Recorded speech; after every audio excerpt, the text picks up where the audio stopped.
আল্লাহর হাবিব সাল্লাল্লাহু আলাইহি ওয়াসাল্লাম বললেন সাবআতুন ইউযিল্লুহুমুল্লাহু ফি যিল্লি ইয়াওমা লা যিল্লা ইল্লা যিল্লু।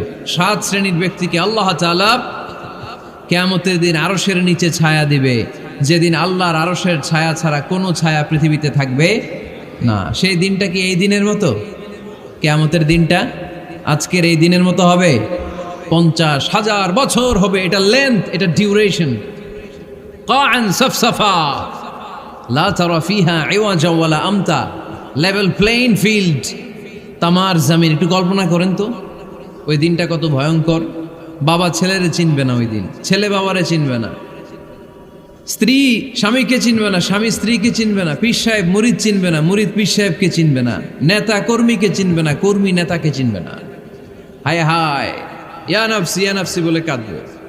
সূর্যটা মাথার কাছে চলে আসবে, সূর্যের তাপে মাথার মগজগুলো গলে গলে নাকের ছিদ্র আর কানের ছিদ্র দিয়ে টপ টপ করে বেয়ে বেয়ে পড়বে।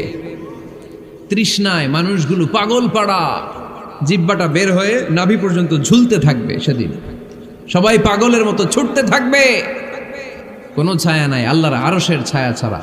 আল্লাহর হাবিব বললেন 7 শ্রেণীর ব্যক্তিকে আল্লাহ তাআলা আরশের নিচে ছায়া দিবেন।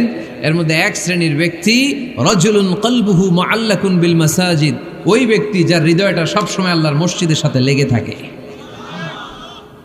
মসজিদের সাথে যার হৃদয় লেগে থাকে তাকে আরশের নিচে ছায়া দিবে কে? এজন্য মসজিদের সাথে যেন আমাদের হৃদয়গুলো লেগে থাকে।